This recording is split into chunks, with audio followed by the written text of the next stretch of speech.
ایک روز دوپہر سے کچھ پہلے عاصم اور عباد یروشلم سے کوئی 5 کوس دور پھر اس سرائے کے قریب پہنچ چکے تھے جہاں انہوں نے چند ہفتے قبل دمشق جاتے ہوئے ایک رات قیام کیا تھا۔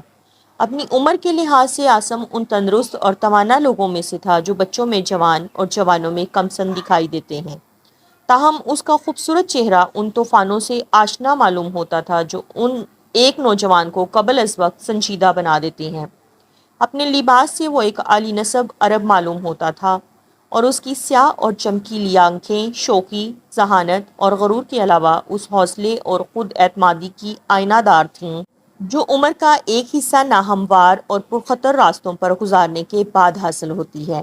وہ ترکش کمان اور تلوار سے سجا ایک خوبصورت گھوڑے پر کچھ اس انداز سے بیٹھا تھا کہ اگر اس کے دائیں بائیں مسلح دشمن کی صفیں ہوتیں تو بھی اس کی خود اعتمادی میں فرق نہ آتا۔ اگر وہ ایک عرب کی بجائے کسی رومی سپاہی کے لباس میں ہوتا اور اس کے پیچھے ایک غلام کی بجائے سواروں کی فوج ہوتی تو اس کی بے باک نگاہیں اس فوج کی فتح کی ضمانت سمجھی جاتی۔ تاہم اگر یہ نوجوان کسی گزرگاہ پر چند اچھلتے کودتے اور ہنستے کھلکھلاتے بے فکر لڑکوں کے ساتھ نمودار ہوتا تو تماشائی اس کے سپاہیانہ انداز کی بجائے اس کی مسکراہٹیں دیکھنا اور اس کے کہکہے سننا زیادہ پسند کرتے۔ عباد اس کا دراز قامت اور بھاری بھرکم غلام جو عمر میں اس سے 10-12 برس بڑا معلوم ہوتا تھا ایک اونٹ پر سوار تھا اور دوسرے اونٹ پر جس کی نکیل عباد کے اونٹ کی دم سے بندھی تھی سامان سے لدا ہوا تھا۔ سرائے کی چار دیواری باہر سے ایک قلعے کی فصیل معلوم ہوتی تھی۔ عباد اور عاصم دروازے کے سامنے اتر پڑے اور اپنے گھوڑے اور اونٹوں سمیت اندر داخل ہوئے۔ سرائے کی 2 منزلہ عمارت زیادہ بڑی نہ تھی لیکن صحن خاصا کشادہ تھا۔ برآمدے کے آگے لکڑی کے ستونوں پر کھجور کے تنوں اور پتوں کی چھت کے نیچے عام مسافروں کے لیے ایک طرف چٹائیاں بچھی تھیں اور دوسری طرف چند بوسیدہ میزیں اور تخت پڑے تھے۔ باقی صحن میں جگہ جگہ انجیر اور زیتون کے درخت تھے۔ بائیں ہاتھ کی دیوار کے ساتھ ایک طویل چھپرا استبل کا کام دیتا تھا جس کے اندر چند گھوڑے اور باہر چند اونٹ بندھے ہوئے تھے اور قریب ہی چند مسافر درختوں کی چھاؤں میں سستا رہے تھے۔ 4 یہودی ایک میز کے گرد بیٹھے جوا کھیل رہے تھے۔ ان سے تھوڑی دور ایک قوی ہیکل شامی جو اپنی قیمتی قبا اور عمامے سے کسی قبیلے کا رئیس معلوم ہوتا تھا شراب پی رہا تھا اور ایک حبشی غلام ادب سے سر جھکائے اس کے قریب کھڑا تھا۔ شامی تلوار اور خنجر سے مسلح تھا اور شراب کے اثر سے اس کے چہرے کی خشونت درندگی میں تبدیل ہو رہی تھی۔ تیسری میز پر قبرص کے 2 عیسائی جو یروشلم کی زیارت کے لیے آئے تھے کھانا کھا رہے تھے اور سرائے کا مالک ایک شگفتہ مزاج مصری جس کا نام فرمس تھا ان سے باتیں کر رہا تھا۔ جب عاصم اور عباد اپنے گھوڑے اور اونٹوں کو درختوں سے باندھ رہے تھے فرمس اچانک ان کی طرف متوجہ ہوا اور جلدی سے آگے بڑھ کر بولا، اگر آپ یہاں ٹھہرنا چاہتے ہیں تو ان اونٹوں کو یہاں باندھنے کی بجائے چرنے کو باہر چھوڑ دیں، میں ان کی حفاظت کے لیے ایک نوکر بھیج سکتا ہوں۔ عاصم نے جواب دیا، نہیں، ان پر سامان لدا ہے اور ہم یہاں سے ابھی روانہ ہو جائیں گے۔ میں عرب تاجروں کے ایک قبیلے کے ساتھ شامل ہونا چاہتا ہوں۔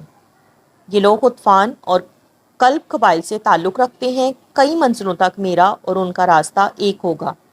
وہ مجھ سے 2-4 دن پہلے روانہ ہو گئے تھے، شاید آپ کو ان کے متعلق کچھ معلوم ہو۔ فرمس نے جواب دیا، وہ کل ہی یہاں سے گزرے ہیں اور یروشلم میں 1-2 ہفتے قیام کریں گے۔ عاصم نے کہا، نہیں، وہ 1 دن سے زیادہ نہیں ٹھہریں گے۔ عرب میں امن کے ایام ختم ہونے کو ہیں اور میری طرح ان کے لیے بھی کسی تاخیر کے بغیر گھر پہنچنا ضروری ہے۔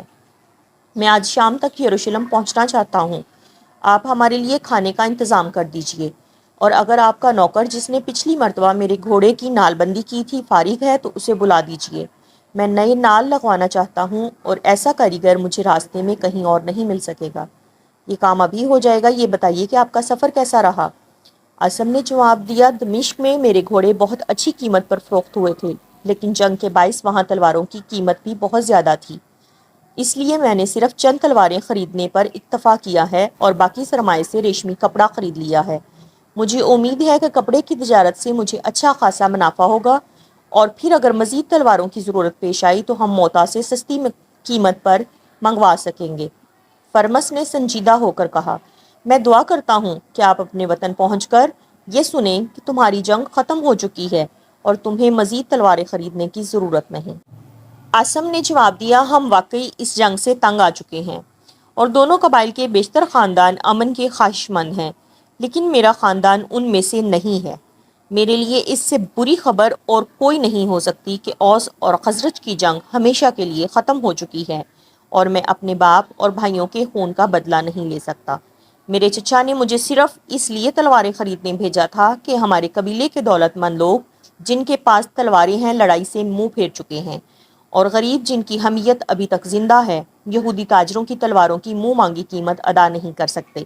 مجھے یقین ہے کہ یہ تلواریں حاصل کر لینے کے بعد جب چند آدمی میدان میں نکل آئیں گے تو قبیلے کا کوئی آدمی بھی گھر میں نہیں بیٹھ سکے گا۔